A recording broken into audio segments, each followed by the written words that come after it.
fake news rules over all, one bee arises, wielding the stinger of satire, driving it into the unsnopable heart of evil, while eating the Chick-fil-A sandwich. This summer, Satan is about to get owned big time. Starring Kirk Cameron as Joel Osteen. Living large, hanging out with the beautiful people, making lots of money. Evan Sorbo as Bernie Sanders. They should pay their fair share. John MacArthur as himself. Wicked people. And Kyle Mann and Ethan Nicolle. I'm Kyle Mann. I'm Ethan Nicolle. With a special guest appearance by Brian Godawa. Amadeus. The blockbuster event of the new millennium. The Babylon Bee Movie Podcast episode.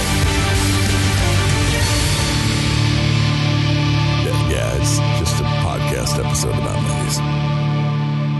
Amadeus. He's here in the house. We got Brian Godawa. He's back from the dead. I like my favorite part is John MacArthur playing himself. Like he's just fantastic. there and just All I found is him saying "wicked people."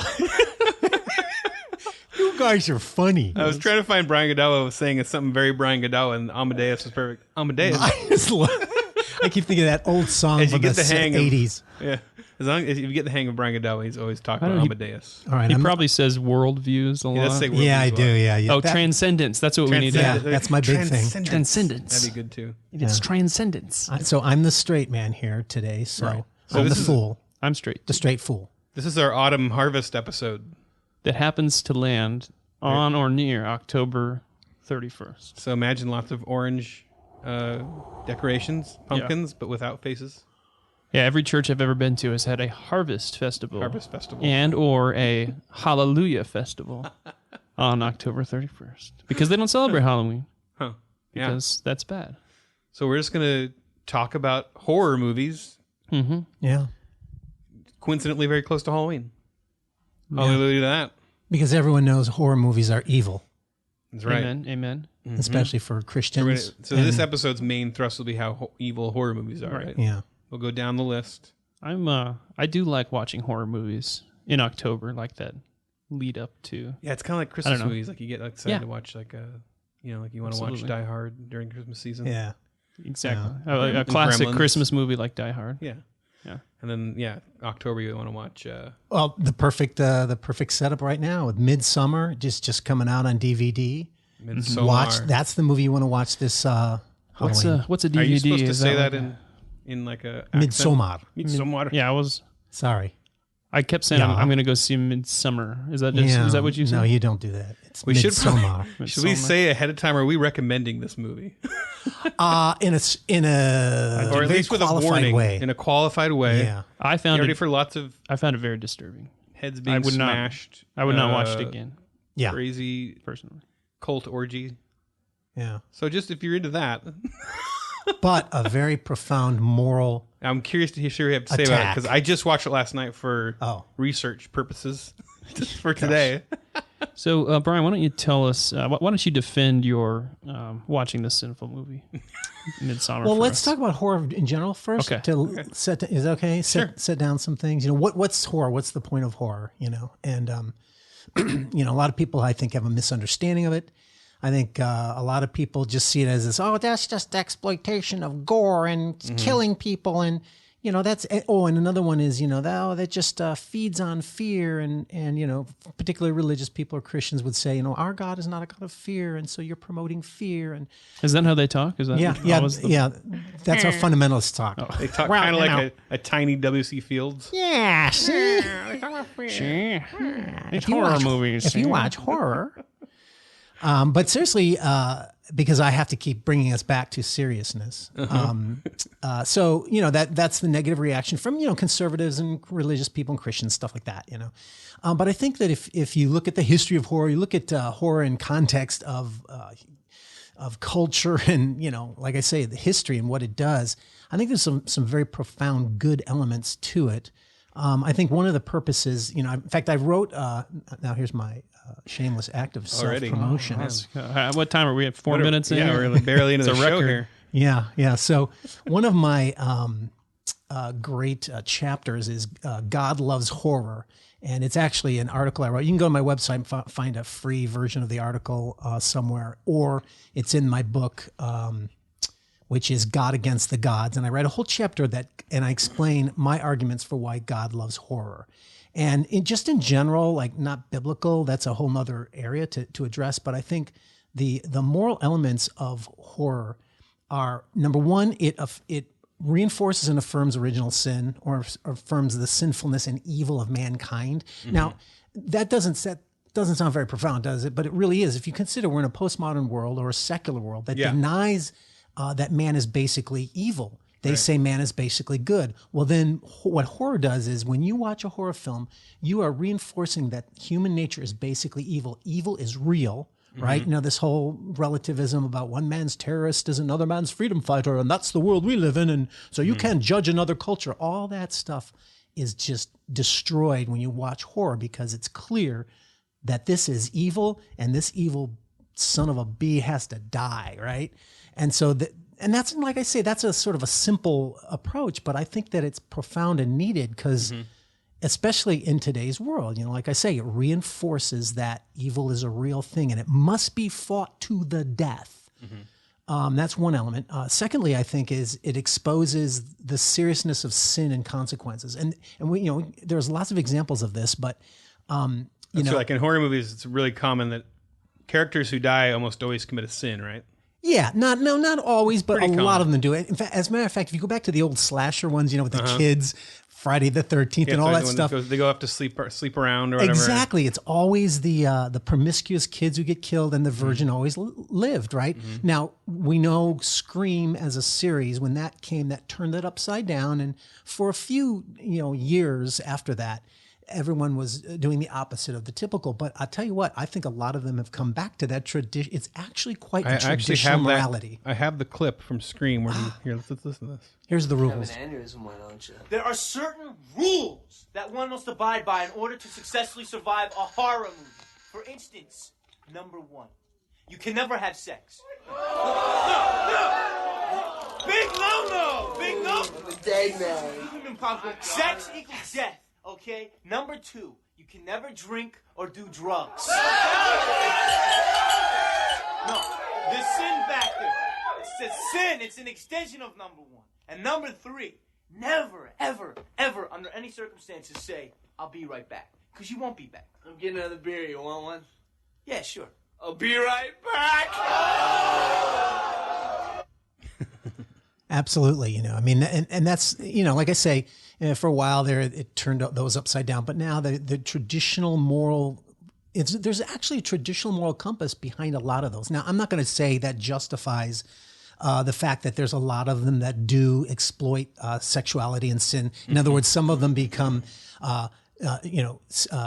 titillating scenes of kids having sex before they come up with creative ways of just killing them, right? Yeah. And look, I admit that takes it too far. And so this is not a black and white world, and there's a lot of debates, but I can argue for specific movies being valuable in that level. But in that world of like exposing sin and consequences, this is more common than you realize. If you look closely at a lot of horror movies, you'll see this pattern, even if it's not killing the kids, it's wrestling with your own sin and overcoming, like Flatliners. Okay. Flatliners is kind of a horror film where the kids are experimenting with, death experiences and coming back. And then basically they start getting haunted by these apparitions and, trying to kill them or destroy them. And the way that they have to overcome it is they realize they have to face their own flaws and sins and evil in who they are and change and repent. Now, of course, I'm referring to the original Flatliners because who would want to watch the new one?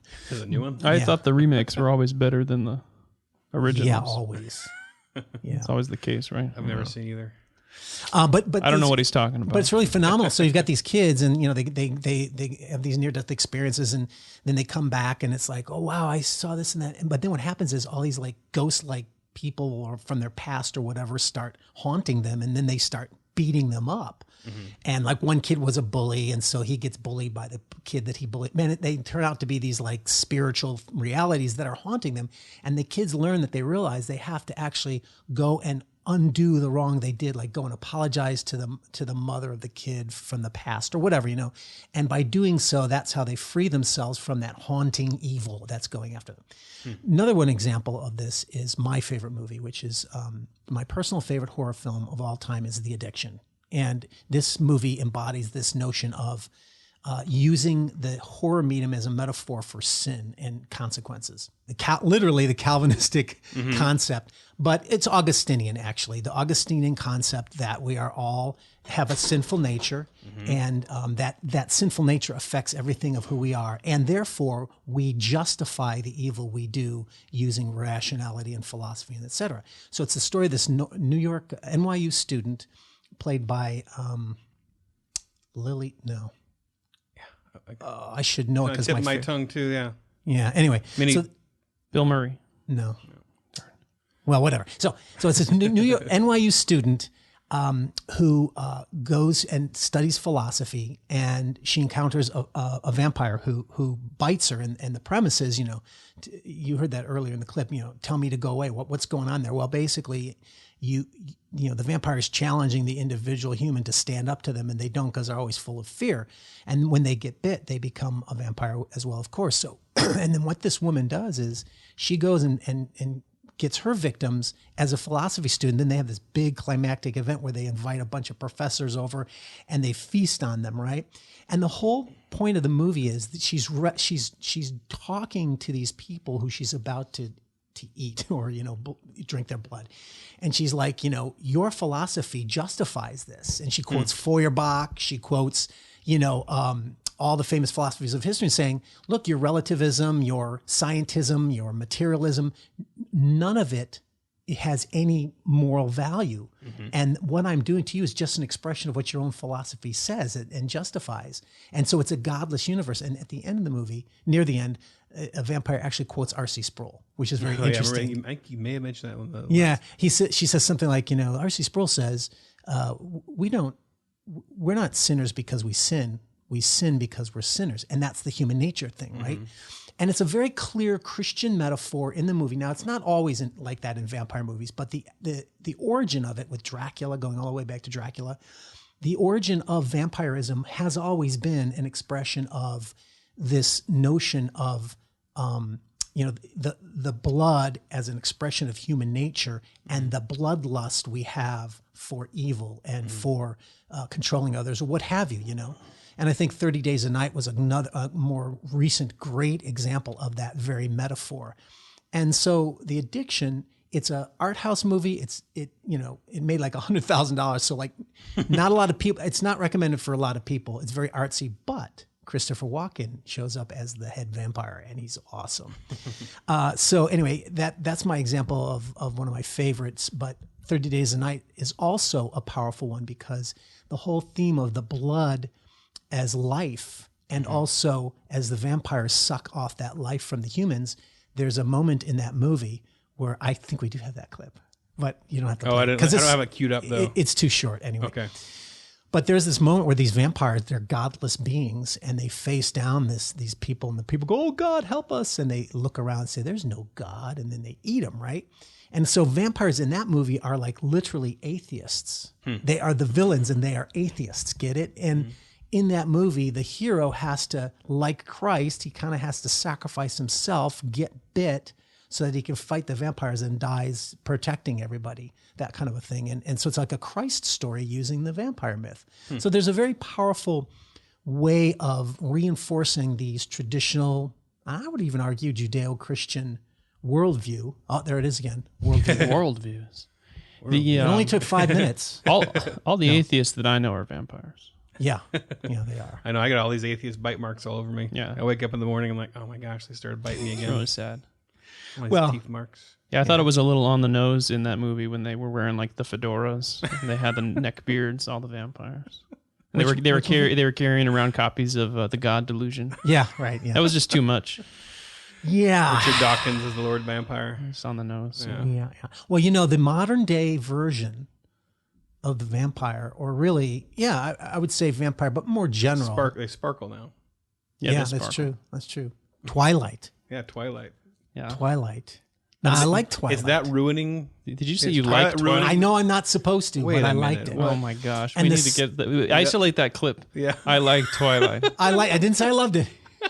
I like Hey, Twilight. particularly the second one was a strong abstinence message about sexuality. Sure, it is very pro Abstinence for teens. I mean, it's shocking. We're talking Hollywood, and it's got this, and the whole point in that story, in that whole relationship, he's the vampire, she's the human, and he doesn't want to bite her because he doesn't want to, whatever. He doesn't want her to experience the misery that he's experienced of being this eternal life vampire, whatever. And they try to keep it separate. And that comes out in them also as teens struggling with the sexuality, because the sexuality is going to lead them down that path. So he holds back from it, and he's holding back his animal nature, whatever you want to call it, right? Blood sucking. Yeah, blood sucking. But it's Nature. but it's a very powerful metaphor for abstinence. And I was shocked that it sorry. was in a Hollywood movie. I'm not laughing at you. I promise. All right, what are you laughing at? I'm not. Are you team Edward or team Jacob? Team Jacob. Team definitely. Jacob? Really? Yeah, because he's earthy, and I just the don't like. werewolf? I don't like metrosexual. Yeah. That's one Right. thing I didn't like about it. Metrosexual vampires. Well, of course, vampire could be metrosexual. I And guess. Jacob had the pecs. You did Yeah, have the pecs. yeah. But earthy, wolf, and it's like Well, it was written by a Mormon. yeah, the So original you're- ones. I'm sorry. Was it written by Yeah, A I'm member of the Kellen Erskine? yes, I don't know. He's the only Mormon we know. It is a Mormon. member of the Church of Jesus Christ of Latter-day Saints. Yeah. And so that's why you're going to get that absent. But it made it into a Hollywood movie, man. That's what's just Well, shocking. I think Is the that end, why 50 Shades of Grey? Because that's like fan fiction of that, right? So they're like, we just need a bunch of S&M in here. yeah, that's right. That's right. yeah, it's the like non-Mormon version. Yeah. Take all the Mormonism out, you just get crazy. I don't know. I didn't see Hey, it. get a load of this. I Am Legend, the one with Will Smith, right? Yeah, yeah. I mean, those are kind of like with crazy future vampires. yeah, they're vampire zombies. I don't know. They're a combination, but great movie. I loved it. That whole movie was another Christ story where he's the one guy that won't, turn into one of those vampire monsters who are after everybody. He's the last one alive type of thing. And so through his blood is how they can save other people. And again, he ends up having to sacrifice himself in some way to save people. And the life is in his blood, and the sacrifice of his blood leads to the freedom of people. And, it's just, I think it's powerful and it's moral.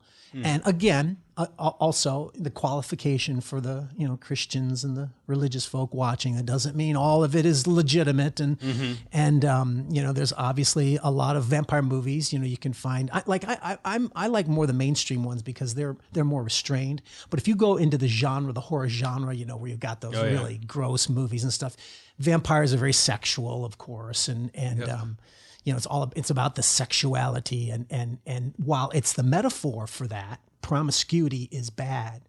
When Dracula first came out, there was a lot about diseases and stuff that they were struggling with in society, as well as sexual diseases.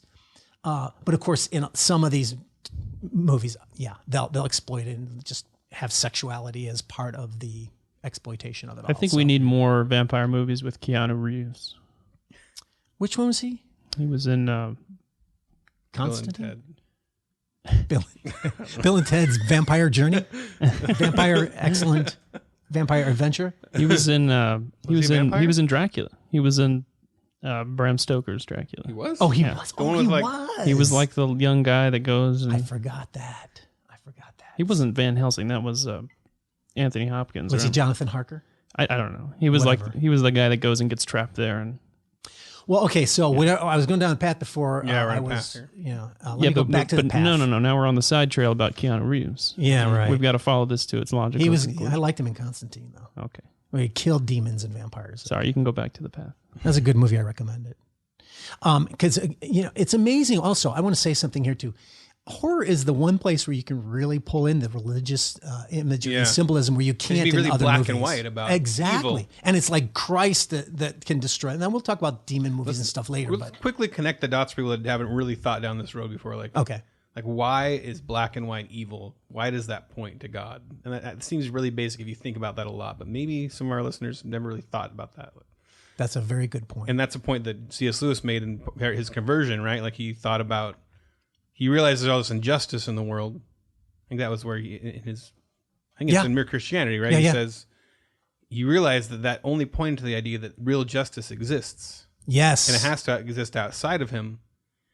So the more unjust and the more evil things are, the more it points to a perfect good, a perfect something that we long for that's not really, we're looking for, and yet we don't have, we may not have physical evidence that it's there, but the absence of it tells us it must exist, right? Yes, and there's also the aspect of, well, if you believe that there's absolute evil, which is what horror movies really show, right? Then there has to be absolute good, or it's absurd, right? Yeah. And a lot of horror movies actually do consciously do this. One movie that does it is Devil by M. Night Shyamalan. I think Shyamalan produced it, and the very point is, they even put it up in the very beginning of the movie. It's like, the grandmother told me that, I know there's a God because there's a devil. And so if you face this real supernatural spiritual evil, then there has to be a supernatural good, or you're not being logical, right? And so a lot of movies actually use that as an element. And the notion is that, look, if the world is relative, and of course we are dominated by relativism, moral relativism, as well as, factual relativism, but moral relativism is obviously very, very akin to a lot of secular people. They don't like the idea of being told their sexual lives are wrong or what have you. But the truth is, and so they justify it more by making morality relative, and we've got a culture that's, of course, driven by that. Well, here's the problem is that, well, then if you believe that, then you can't say things like Hitler are evil or genocide is evil, because it's really just atoms colliding with one another, et cetera, et cetera. Taste, yeah. Yeah, and so the absurdity of that lends you to go, yeah, you know what? My feelings about genocide have nothing to do with the reality. The reality. I don't prefer it personally. Yes, exactly. No, It's unfortunate. Really, or the universal accepted. You use the universal accepted norms like, okay, racial. Was Hitler living his truth? Yeah, exactly. But You racism, do you, Hitler. But racism is the absolute evil that no one can say is just, that's just relative. Can't you imagine right? a culture where it'd be okay to be racist? Exactly. And so, okay, well, if you believe, Yes, as long as it's against white people, right? yeah, that's true. But if you can acknowledge that there's something that's truly evil, not dependent upon your personal feelings, well, then there has to be a transcend. There it is again, my other keyword, transcendence. Can you just say that like? Transcendence. There you go. I talked over you. I need you to do it again so we can isolate it. Transcendence. No, wait, that wasn't good enough. Just say it in your own voice. Okay. Yeah, just say normal. Transcendence. There you go. Now we're gonna have that. Yeah. Transcendence. But the Can you point is, mark that on your audio? Yeah, file? Yeah. I can't. So the point is that it points to a transcendent value. And so if you're saying there's something that doesn't depend, right or wrong, that doesn't depend upon my feelings, well, then you're just acknowledge that there are absolute standards of good and evil, black and white, good and evil type of thing. And so, so that's what the horror does. It points in that. Now, let's go down a new path here. Whoa. If I can keep this thing active, we're fast. wild. Is this the Keanu Reeves path? No. Ah, Now, we still have vampires and zombies, but their origins are. Oh, by the way, there's this great book if you want to look about the history and the influence of horror. It's called Monsters from the Id. I can't remember the guy's name, but Monsters from the Id. Brian Godawa. No. Unfortunately, I don't have a book on that one. You pitched somebody else's book. I did. It's Good. very nice of you. Okay, you're right. Very Christ-like. Very Christ-like. So anyway, he describes how a lot of the origins of modern horror is in Victorian worldview. And that's actually, disparaged by modern day people. But the truth is Victorian, the horror was this rejection or revulsion of evil from the propriety of the Judeo-Christian heritage. Now, obviously there's abuses, but the point is that Frankenstein, Dracula, all that stuff, maybe not Frankenstein, but a lot of it had origins in, or at least has a supernatural edge to it, right? Or this, like I say, transcendent edge, right? Or something that it's fictional. We know it doesn't exist, but it's a metaphor. Well, the modern day version of the vampire, I would argue, is the serial killer. And the serial killers, which of course we know that, there's many movies of serial killers and TV series and everything. He's one of the biggest genres in America, actually. But I would argue that the serial killer is sort of like a naturalization of the vampire, meaning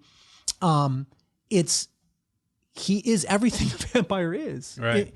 But it's real, and it's real beings in our world, which makes it, in a sense, I think it makes it come closer to us, and that realism has more moral weight at times, right? look, I love fantasy. And, lots of people love fantasy, but a lot of times something being more real can be a very powerful cultural influence. And I think the serial killer genre is that bringing home of the ultimate human nature as being evil.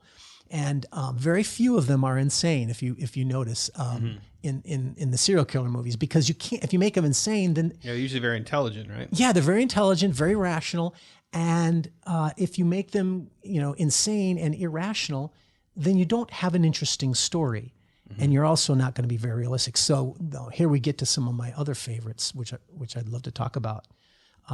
Dexter, the series Dexter, which was a serial. Very logical. Yes, he's very logical. He was a blood spatter analyst, and in the police department in Florida, but he happened to be a serial killer. He had that impulse inside of him, which is a very naturalistic thing. It was, he didn't know where it came from, and his father felt it as well. And he was born this way. Born this way, Lady Gaga style. Exactly. But he didn't sing Lady Gaga, I don't think. Did he in that series? Well, there was 7. Anyway, so Dexter, what's so fascinating him was, but because his father was a cop, his father saw it in him and taught him a moral code to try to channel that desire towards something moral. So the premise of the show was he's a serial killer who kills other serial killers or other evil murdering He's people. just misunderstood. Yes. Now, there's a danger to that, I think, because, when I watched the series at first, I stopped for a while because I thought, I don't want to be rooting for a serial killer. You know what I mean? And look, there's plenty of moral arguments to be had about that. But my point was it was still nonetheless, it was an attempt to struggle with this moral essence of who I am and what human nature really is. And is it in all of us? And there's even one of the seasons, he struggles with meeting a guy who was a prisoner and is out now cleaning up his life, and he became a Christian. He's this black guy in the city and stuff, and Dexter befriends him, and he's fascinated by him because Dexter knows he's like him, but this guy truly became a Christian. And Dexter has to wrestle with that reality. Is there a God, and should I be accountable to him? Of course, he doesn't, which I would argue would have been a better story. But along the serial killer genre is also the classic 7. 7. I got a clip for 7. Want me to play this clip? Wait, let me set it up. Set it up for us. So 7 is, of course, everybody should know it by now, but maybe not. It was a turning point in these kind of movies because it was a mainstream movie. Kevin Spacey's this serial killer, and he's killing people according to the 7 deadly sins. So someone who was a glutton, he kills them. Someone who was a vain, he kills her. And he's making this moral statement about society. And when they finally catch him, I guess that's what this scene is, Brad Pitt's discussing with him and listen to his justification. It was a very profound movie that influenced me for a lot of my writing after the point when I saw it. All right. And all your murders you did later? Yep. Okay. You enjoyed torturing those people. I won't deny my own personal desire to turn each sin against the sinner. Wait a minute. I thought all you did was kill innocent people. Innocent? Is that supposed to be funny? An obese man? A disgusting man who could barely stand up? A man who, if you saw him on the street, you'd point him out to your friends so that they could join you in mocking him? A man who, if you saw him while you were eating, you wouldn't be able to finish your meal? And after him, I picked the lawyer, and you both must have secretly been thanking me for that one. This is a man who dedicated his life to making money by lying with every breath that he could muster, to keeping murderers and rapists on the streets. Murderers. A woman. Murderers, John, like A yourself. woman. So ugly on the inside that she couldn't bear to go on living if she couldn't be beautiful on the outside. A drug dealer, a drug-dealing pederast, actually. And let's not forget the disease-spreading whore. Only in a world this... Could you even try to say these were innocent people and keep a straight face? But that's the point. We see a deadly sin on every street corner, in every home, and we tolerate it. We tolerate it because it's common. It's trivial. We tolerated morning, noon, and night. Yeah, that was the rationale of the villain near the end of the movie. And who are we rooting for there? Yeah, the serial killer kind of sounds like you, Brian. Yeah, well, he's got the Sims. Well, now here's the thing: the guy that wrote that is certainly no Christian, and he hates Christianity. But and of course, this is a common thing now too. Is serial killers are often religious nuts. They're Christians, right? Because if you make them insane, of course, it's not interesting and everything. Right? But if you make him a Christian, now he's got reason, and he's driven by his hatred of sin and God, and that, that's a common thing, I think, in a lot of serial killer stories, unfortunately. And in this case, though, I would argue that it works against itself in a way, because he's this religious guy, but a lot of what he's saying is actually true. And in a world that has rejected morality and rejected God and religion, how can you say anything's evil? And the truth is that we know these things, whether it's pederasty or murder or what have you, we know these things are evil. And so it confronts us with that rejection of morality or moral relativism. And so even though, he's this religious nut, in a sense, what he's saying is actually true. So my point is, the movie unwittingly makes an argument for the existence of God and the truth of Judeo-Christian morality by showing this is what you get when you take it away, when you reject it. And so that inspired me so much so that I actually, and it wasn't just that movie, there were other things that inspired me, but I wrote a short called Cruel Logic, which now another shameless act of self-promotion. Put a link. We met through Cruel Logic. That's how we met. Yes, that's right. I did artwork for you on that. I wrote a script years ago. Have not been able to get it made, so it's probably going to become a novel soon. And it's basically a philosophical killer on a campus, on a university campus. And he's killing university professors, and he's debating them before he kills them. And that was my premise. I was driven by, well, what if this serial killer is actually completely rational? Most of them are, right? And he wins the logical argument, so you can't say he's insane. But then his arguments are, well, if there is no God, then why is killing you wrong? And of course you can't disprove it, right? And that's kind of the premise of it. So I made a short, which is about 7 minutes long. Put the link on your podcast. Yeah, I'll link it on there. And check that out. It's going to be a novel soon. So serial killers are a genre that I've also really enjoyed as well. Kind of a psycho. Yeah, you are kind of crazy. I'm scooting away from you right now. All right, let's bring up something else now. Another am I taking control? Kyle was going to say something. I'm still waiting to hear about Midsommar. Yeah, we're going to get to that. It's a big buildup. I want to jump back to that because I brought it up like a half hour ago, and you just threw me aside like a bag of moldy tangerines.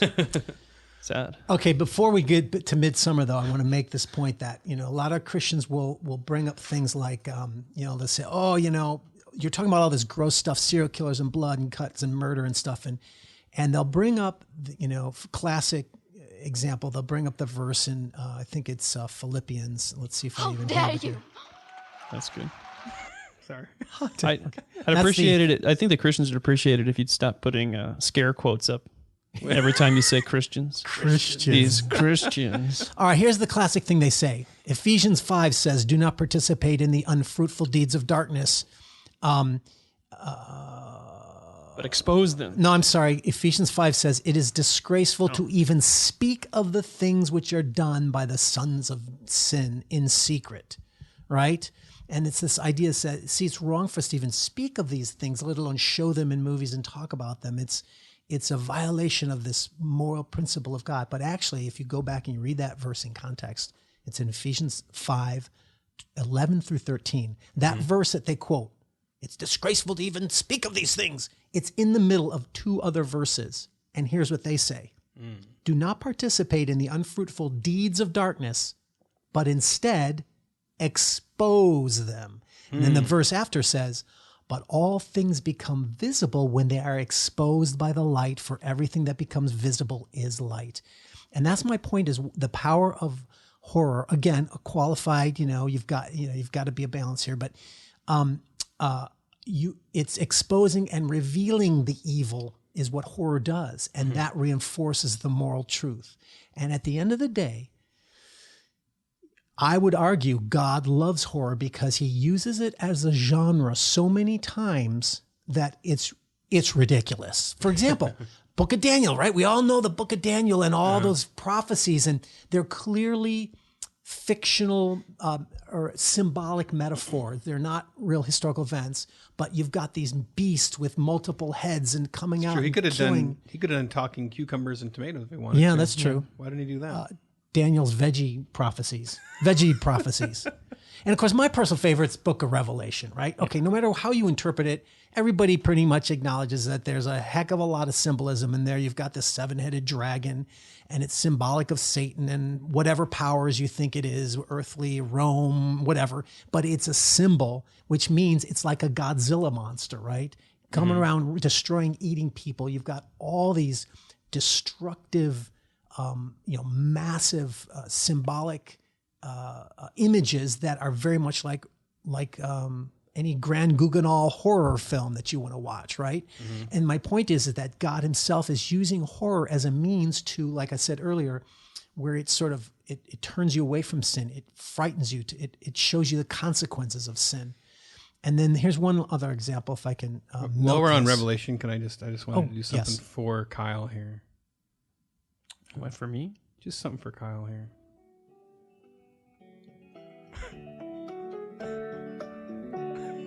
Wow.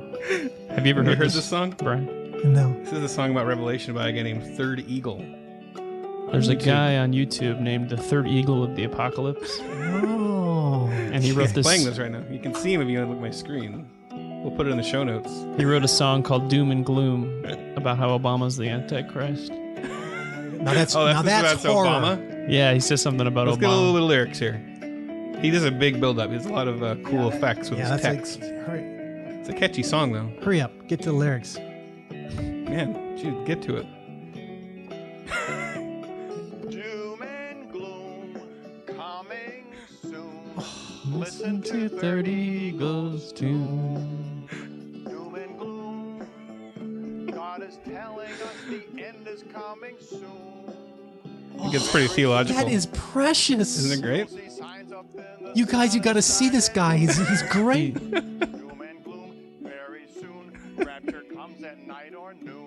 My favorite part is... that's fantastic. My favorite part is he says, Antichrist, he's not nice. No way. I'm like, well, that's kind of an understatement. Awesome. You should have him on your show. We were trying to get the Third Eagle. Anybody knows Third Eagle? All right. We want to get him on. And he refers to himself in the third person. Yeah, Third Eagle. Says Sorry for our joke break. Okay. All right, back to serious. So one more thing. This will be a transition. I won't quite get to Midsommar. Maybe we'll end with Midsommar, but this is We're not going to get to Midsommar until Midsommar. Until it's actually Midsommar. We got to figure out how to break it to the put it in the break portion too. Yeah. We're at like 40 minutes now. Okay.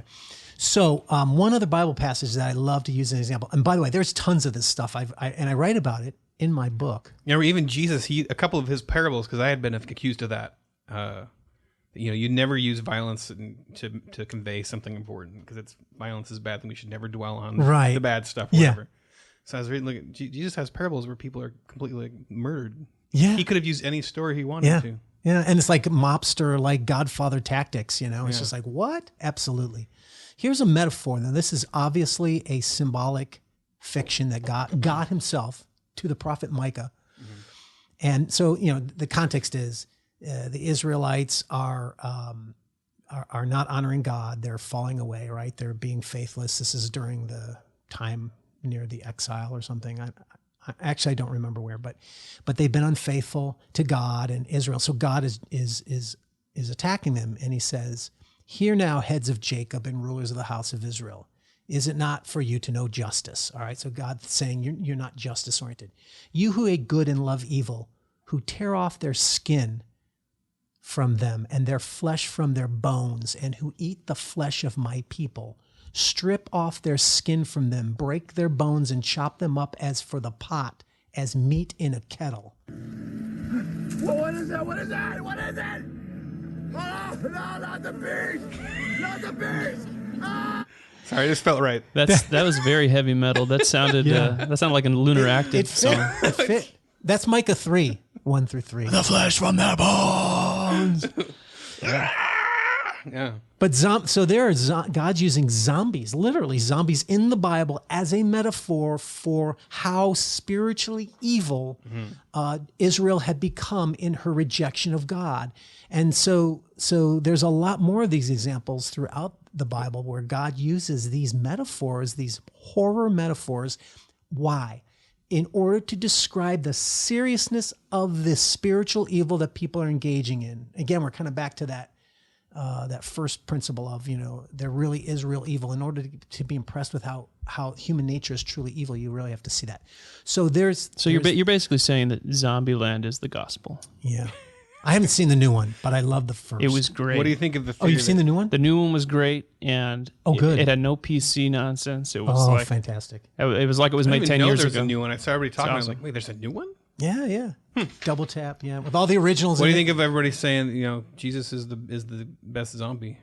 Yeah. Oh, actually, there's a really interesting. I didn't mean that seriously. I know. It sounded like I really meant it. But any joke you make, Brian will take seriously and He'll interpret jump right on board. Actually, I wrote a book about that. Yeah, I'll say Twilight. He's like, I love Twilight. Oh yeah, I love Twilight.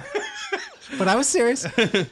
There is a Christian who made a little short movie. I can't remember the name of it. It's on YouTube somewhere, and it's this person gets bit by a vampire and they become a vampire and Christ comes but it's not cheesy. It's actually kind of interesting. It's kind of cool.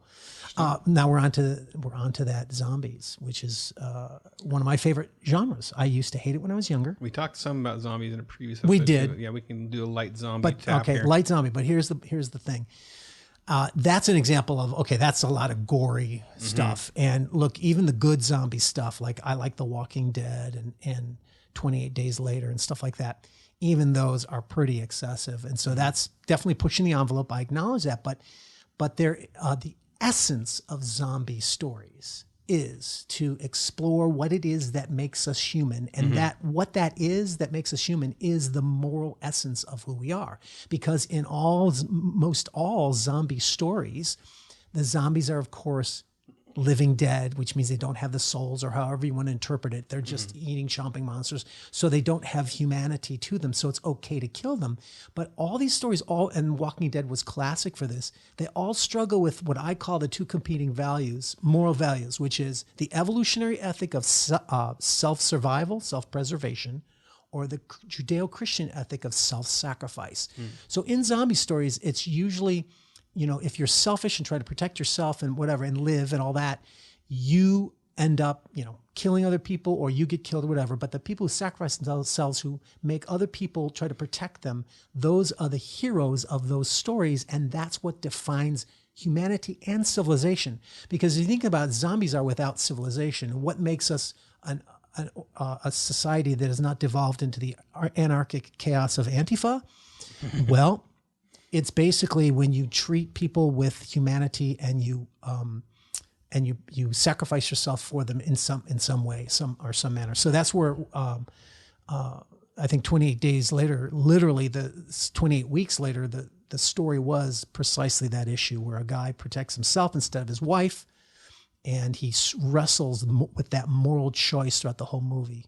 And I won't tell you where it goes, but it's really, really fantastic. And of course, then you have Shaun of the Dead. I love Shaun of the Dead. Were you going to have I have a clip from Night of the Living Dead. Oh, this is a classic? Classic. All right. Well, we're on zombies. All right. Night of the Living Dead. I don't know what it's going to be. Well, you used to really be scared here. Johnny. You're still afraid. Stop it now. I mean it. They're coming to get you, Barbara. Classic. Stop it. You're ignorant. They're coming for you, Barbara. Stop it. You're acting like a child. They're coming for you. Look, there comes one of them now. That movie's still good. He'll hear you. Here he comes now. They're so simple. I'm getting out of here. Yeah. Johnny.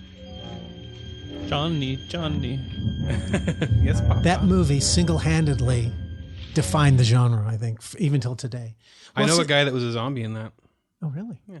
Still alive? Yeah. Oh. How about Shaun of the Dead? It's comedy. You guys like jokes. Shaun of the Dead. Don't try to relate to us now. It's one of the big inspirations for my comedy horror that I write called Bearmageddon. Cool. Which is about bears taking over the world instead of zombies. That's cute. Hey. How dare you? No, that's cute in a grizzly man way. I think they're cute, but they'd eat me. But so Shaun of the Dead. What I love about that, it's hilarious. It's hilarious. But that movie also has a very powerful moral message, and the message is these young people, young guys or whatever, playing their video games and stuff. They had no lives, no passion, no purpose. It's all in about life. taking responsibility, right? Exactly. They were lifeless zombies, metaphorically speaking, and it's by facing by facing the zombies, they're facing, well, this is kind of who you are, at least spiritually, right? And that's the whole point of that, and that's what makes it so powerful and rich to me. I mean, I love the whole chase element, and but if you've got something richer about the relationships of the people and how not to become spiritual zombies, if we can say that. But anyway, again, our gamer fans probably don't like the scare quotes you put around vidya games. Vidya games. And his kids playing their vidya games, and he put up the air quotes. Well, we need a sound effect for the air quotes. Yeah. Chesterton has this. He talks about how he wanted to write a story about a character who rides off to find a new land, from England, and he goes off into the ocean, and he gets lost in a storm, and then he crashes on some shoreline, and it's misty, and he forms a spear, and he's sneaking through the fog, and he sees some strange being, and he's discovered a new land, and he's all excited about it, and he realizes it's just an Englishman, and he's on the shores of London again. And then he describes his faith that he went out to find the real philosophy, to find it, and he's going to pave his own way, and he came back, and he's wielding that spear, and you realize he's just looking at Orthodox Christianity, he's just going back to the basics of what it all is. I think a lot of these horror people, like we're talking about Shaun of the Dead, I think these guys would say we're atheist. I know Simon Pegg and Nick, what's his name? Nick Frost. They're super atheist. Yeah. They don't know that they're back on the shore of London finding that worldview. Excellent when point. They do this. I think that happens a lot in these movies. They don't realize that they're pointing out absolute evil, black and white evil. I thank you for that, because I haven't gotten an excellent point from Brian yet. You got to quote Chesterton. He's the teacher's pet over there. Yeah. Goodness gracious. No, I mean, in all my defense of trying to show the value of it, you're right. What are you saying, that these people are intentional? And most of the time, I'd say no, they're not. But I think that is another example of how Judeo-Christianity is the foundation upon which our society runs, and people are using it whether they know it or not, even and especially in a lot of the morals they draw from, even in their stories, and specifically the genre. Now, do you want to say, what do we want to save for the extra special? Let's throw a few movies. What about Midsommar? We haven't talked about Midsommar. Do you want to put Midsommar in the subscriber? In the subscriber. In the subscriber. Is that too dirty? That was very I've been building up to this the whole time, but I guess that's what found you do. footage. We got to talk about found footage. Found footage ones and demons. What are the most recent ones we got? That people. It. You mean It? Oh movies? yeah, do It. Yeah, yeah. It. So. But I would like to get just while we're still on this, as a broad idea, because you've been kind of getting to it. I would love to just get into the overall idea that, is there a bad side of softening our fiction?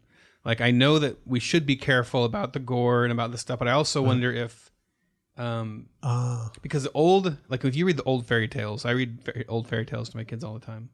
They don't hold back. No. Evil is very evil. Consequences are bad. Eating the children, and all that kind of stuff. Yeah, it's and we've, evil was the thing that they were trying to warn you against back then, but we've become where we're trying to warn you against good and evil, that whole idea of good and evil. So we've actually softened the edges on both, I think. And I think that Christianity may have adopted this idea that showing the darkness is bad.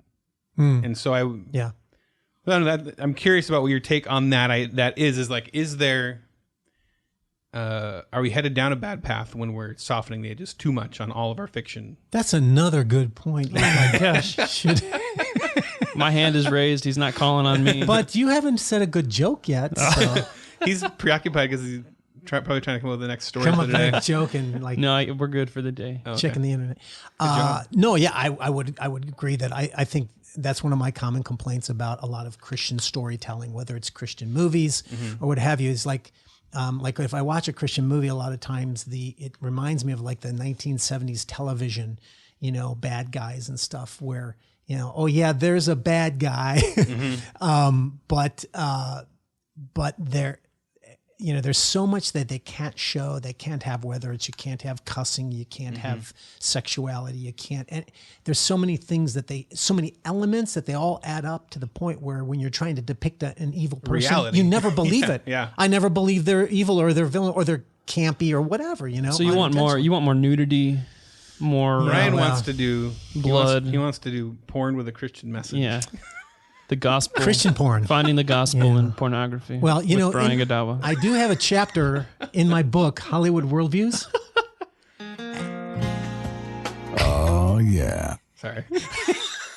I'm known for this chapter. It's the first chapter in Hollywood Worldviews, and I talk about sex and violence in the movies, particularly, and R-rated movies and stuff, because this is a very, very common thing. In fact, when I go and speak to churches and Christians around the country, I always have to address this thing. And I'm not against it. I think it's a legitimate concern, and that is their concern of too much sex and violence and showing too much of it, et cetera. And so the question is, well, how much of this is acceptable? Because the bottom line is the Bible deals with every sin known to man, from cannibalism to gang rape to genocide, all right? And some of it even details. So the question is, it's not biblically, you have every sin depicted in some way, but the question is to what degree and what's acceptable, what's exploitative, and what is more exposing of sin, right? Yeah. And I explain all that in my book, Hollywood Worldviews. But I've kind of become known as the R-rated apologist, but again, I want to qualify it by saying he has his clothes on. Yeah.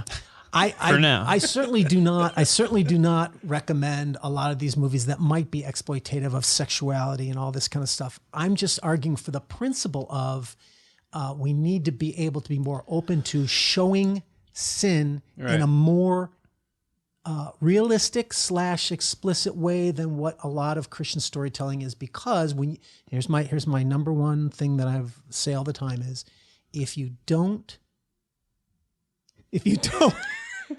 I always say, wait, it was never. Transcendence. I says to the transcendence. guy. Amadeus. To the guy. No, seriously, I always say, if you don't accurately depict the sin that your character's being redeemed from, then your redemption has no impact. Yeah, the redemption only has as much impact as the accuracy of the sin that you're depicting they're being redeemed from. So if you don't show it realistic, if you don't show it within all of its horrible impact, and of course, I'm not saying you have to show everything. So I'm not arguing that. I'm just arguing for the principle of we need to be able to deal with this, or our stories will have no impact or have little impact. Because in fiction, because I think that's when we were talking about this, because me and you both write. And Kyle's a writer too. We all trying to write fiction. Thanks. You are, Kyle? What do you write? You're a writer too. Well, I mean, hey guys, can I join the writers' room? But you have not written horror. So, yeah, Kyle, would you get us? Shut up. Would you get us a coffee with a couple creamers? Yeah. Do you take sugar? Shut up. I'll be right back.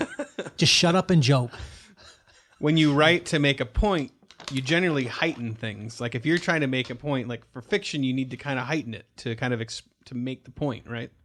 But like the Christian cultural way of doing things is to cut off all the rough edges and soften it and bringing it down to make a reality that doesn't exist to people. And so you're trying to tell a story within this fake reality that doesn't really exist. Yeah, and that's like a person gets like stabbed and they never swear, even if they get oh darn it, a demon. Darn it, a knife. Now a demon bit my leg. Yeah, or remember, even it's just a flesh wound. Even in the 70s when they would shoot someone, they just shoot them and there's no blood, there's no nothing. They just go. It's just like, no, that's not, being shot is really horrible. So do you think is there a difference between the Bible that's describing a historical event accurately? I assume that you believe the Bible is true. Yeah. Okay. Because you're talking about metaphor a lot, so I just want to make sure. This is another argument that ignorant Christians often bring up to me. Go ahead and make that argument. Ignorant Christians again with the quotes. And he actually pointed at me when he said that, which is just... By the way, I am being sarcastic. I believe this is a legitimate challenge in that. Okay, well, we run into this at the Babylon Bee because we'll do with something that's edgy. Yeah. People say, oh, well, you shouldn't make a joke about that for entertainment value. But for us, it's not entertainment value. We're trying to make a point, And so, but obviously some of our articles are just entertainment value. So some people don't, get that divide or understand that balance. So what's the... Well, go ahead. Talk about worldviews and transcendence. And to clarify too, I think that the concern is well, the Bible, when it's talking about sins, like the genocide or the war, whatever, that's historical things that really happened, and so that's acceptable. But the problem with that is, and we've already mentioned some of this already, is that that's not true. Yeah, there is fictional. I'm sorry. Yeah, there is historical. Did you just say the Bible's fictional? Sin.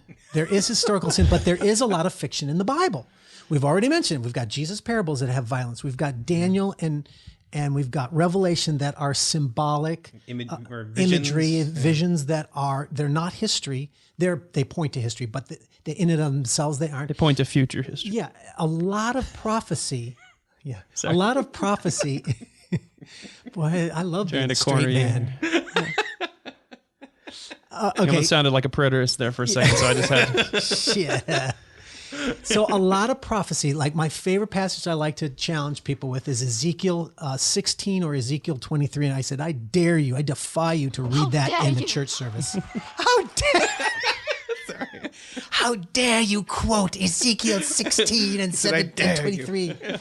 So in this, God is again describing the seriousness of the sin of Israel and Judah, the two kingdoms falling away from him. And he uses imagery that is loaded with sexuality, like literally having the sexual member of a donkey, right? And donkey's semen. And he talks about gang rape. Flower bed. That's our word for someone says a bad word, we just we need to say a bad word. It's our TV edit. Yeah, like we have just throw a random word over. I'm just quoting the Bible. So donkey, flower bed. So donkeys with flower bed. I love that. The size of donkey. Flower bed. But my point is, these are not historical things. God himself uses extreme graphic imagery to describe spiritual depravity or spiritual sin. And to describe sins, he uses, like Micah uses the zombie eating flesh. What? That's not good. That's not acceptable. God, you can't use that.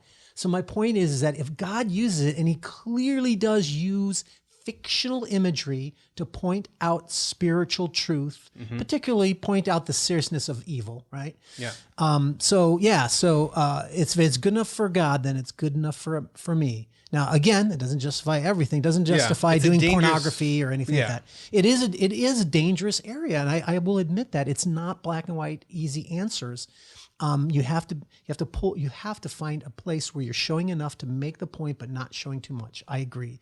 But that's something that just worked out in each of the individual stories. All right. Well, subscribers are going to be, we're going to our Midsommar. We're going to do It. We're going to do who knows what else. Found footage. Blair Witch. My favorite genre. And so you're going to all miss out on that if you don't dive in.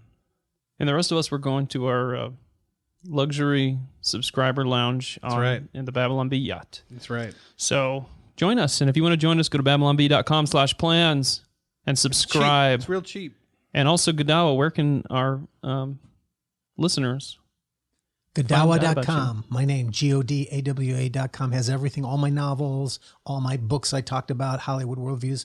And, all my stuff's on Amazon. So if you're just look up my name, I'm the only Brian Godawa on Amazon. So you type out my name, you'll see about 30 books. Yeah, it's a gazillion books. Yeah. Guy writes. So anyway, and if you want to give us some feedback, email us at podcast@babylonbee.com. Leave us a review on iTunes. And thanks for listening.